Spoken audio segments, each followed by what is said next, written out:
Have you ever seen the ancient artifacts used in the coronation ceremonies thousands of years ago?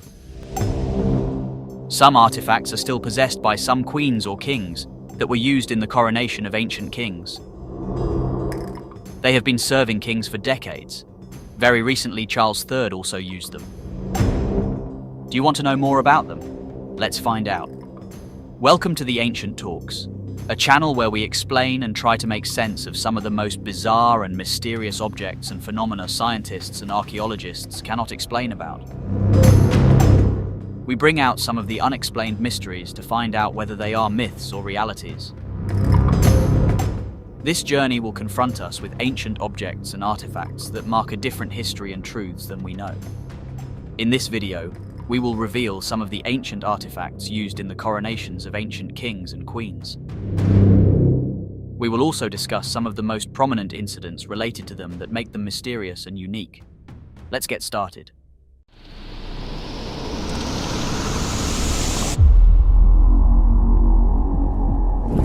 Number 1. The Stones of Destiny.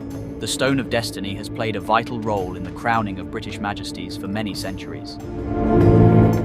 This rectangular block, made of red sandstone weighing around 335 pounds, has been the centerpiece of royal beginnings in Scotland and England. While surrounded by myths and folklore, the stone's historical journey is equally captivating, with incidents of capture, bombings and theft related to it. In the past, the Stone of Scone was kept near Perth, Scotland, which now lies in ruins. However, it was taken by Edward I during the English invasion of Scotland in 1296. It was subsequently used in the coronation ceremonies of English kings and queens. The stone's surface is marked with a roughly carved cross, and iron rings are attached to each end to aid transportation. Various tales exist regarding the stone's origins. One story connects it to Fergus, the first king of Scots, who purportedly brought the stone from Ireland to Argyll, where he was crowned upon it. Other stories associate the stone with biblical times, suggesting that Jacob's stone pillow was taken from Bethel during his journey. Nevertheless, geologists have confirmed that the stone Edward I took to Westminster Abbey was made of lower Old Red Sandstone. Despite this, doubts regarding the authenticity of the stone persist. Some propose that the genuine stone was concealed by monks in the River Tay or buried at a fort on Dunsinane Hill. Edward called these stones the War Prize and brought them to Westminster Abbey. It was then placed in a wooden chair for important ceremonies, including the coronation of subsequent English and British kings and queens. Edward intended to establish his authority over the Scottish monarchy, desiring to be recognised as the supreme ruler of Scotland, known as the Lord Paramount. Despite the Treaty of Northampton in 1328, which stipulated the stone's return to Scotland. But the violent protests prevented its relocation from Westminster Abbey. As a result, the stone remained in England for 6 long centuries, until 1996, when the British government decided to return it to Scotland. The stone was then carefully transported to Edinburgh Castle, alongside the precious Scottish crown jewels. Over time, the stone has encountered various endeavours aimed at either destroying it or bringing it back to Scotland. On the notable date of June 11, 1914, suffragettes affiliated with the Women's Social and Political Union planted an explosive near the coronation chair. The resulting detonation caused significant harm to the chair and caused the stone to fracture in two, although it was not known to many until 1950. During the wild years of World War II, concerns arose regarding German forces' potential destruction or capture of the stone. It was concealed in a burial vault beneath Westminster Abbey to safeguard this cherished relic. Detailed maps indicating its hidden location were dispatched to Canada to ensure the secret would not be lost in the unfortunate event of casualties among those who knew about it during the war.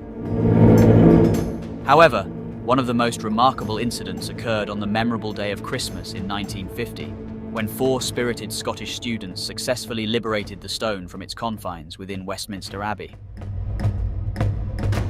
The removal process resulted in the stone fracturing into 2 pieces due to the prior damage inflicted by the previous bombing incident. After being hidden in a field, the stone was eventually placed on the altar of Arbroath Abbey and returned to Westminster 4 months later. Since its homecoming to Scotland in 1996, the stone has remained there, eagerly anticipating the coronation of the next British monarch. Before we continue further, tell us, are you enjoying the video? If yes, please give it a like and subscribe to the Ancient Talks for more videos on mysterious ancient subjects. Let's continue now. Number 2. Anointing spoon. The anointing spoon is the oldest and most significant item employed in the coronation of British kings and queens. This humble spoon, crafted from silver and adorned with a divided oval bowl, showcases intricate engravings of acantha scrolls. With the ball and stem, an embellished representation of a fantastical creature emerges, transforming into a handle embellished with 4 pearls and a band of interlaced scrolling. The coronation spoon became the center of attention during the sacred anointing ceremony. At this decisive moment, the archbishop pours consecrated oil from the ampulla into the spoon and anoints the sovereign on their hands, chest, and head. This age-old rite, with its origins in the Old Testament, emphasizes the spiritual standing of the monarch and reaffirms their role as the supreme leader of the Church of England.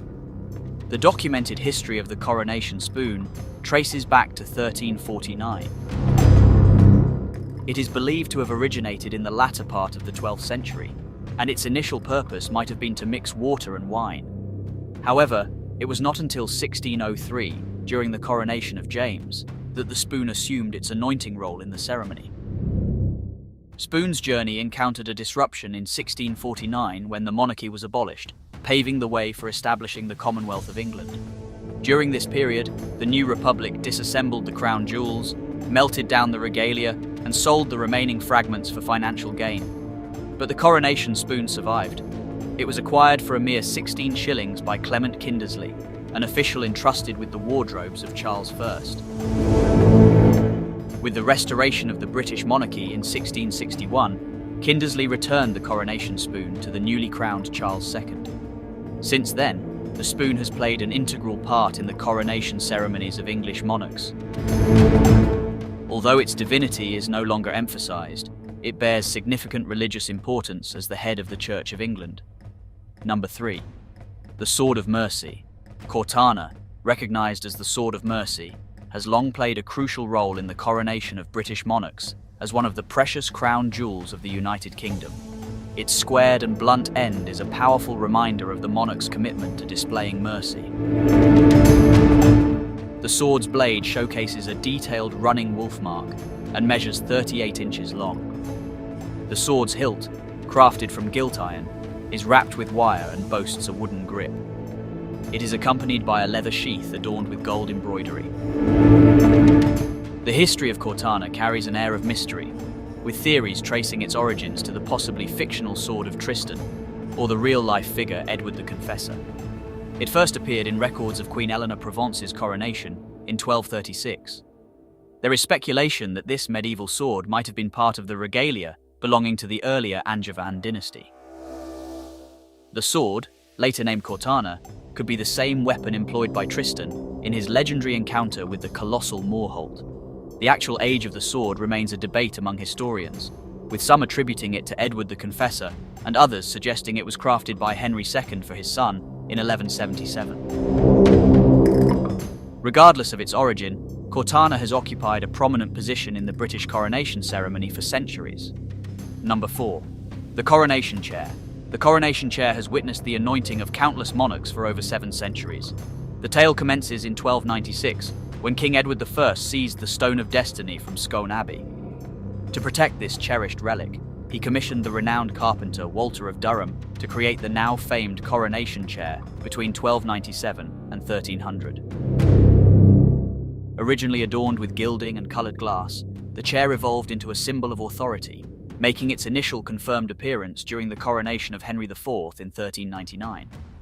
In 1689, a second chair was crafted specifically for the joint coronation of William III and Mary II, and it remains within Abbey's premises.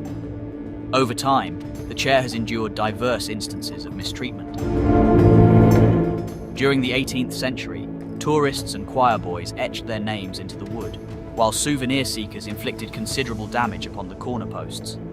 Furthermore, the chair suffered severe harm during a bomb attack in 1914, resulting in the fracture of the Stone of Destiny. Number 5. Sovereign scepters. The crown jewels encompass a splendid collection of over 100 artifacts of historical and symbolic significance. Within this treasure, two magnificent golden scepters, crafted in 1661, hold a prominent role in the coronation of British monarchs. The sovereign scepter, which originated from King Charles's second coronation. Notwithstanding its historical import, the wand has undergone several alterations. The present-day scepter dazzles with 333 diamonds, 31 rubies, 15 emeralds, 7 sapphires, 6 spinels, and a composite amethyst. The second scepter, known as the sovereign scepter with dove, symbolizes the monarch's spiritual role as the leader of the Church of England. It is 3.6 feet long and has 285 gemstones, including 94 diamonds, 53 rubies, 10 emeralds, 4 sapphires, and 3 spinels. Why do you think these artifacts had seen tough journeys like the king's? Why did Charles III still use them? What do these precious artifacts tell you about our ancient kings and their traditions? Let us know in the comment section. Which artifact was your favorite? Would you like to watch more videos like this one? If yes, subscribe to the Ancient Talks and press the bell icon next to it. We bring videos that educate you on some of the enigmatic and unbelievable ancient objects and phenomenons. Thanks for watching, and until the next video, stay tuned.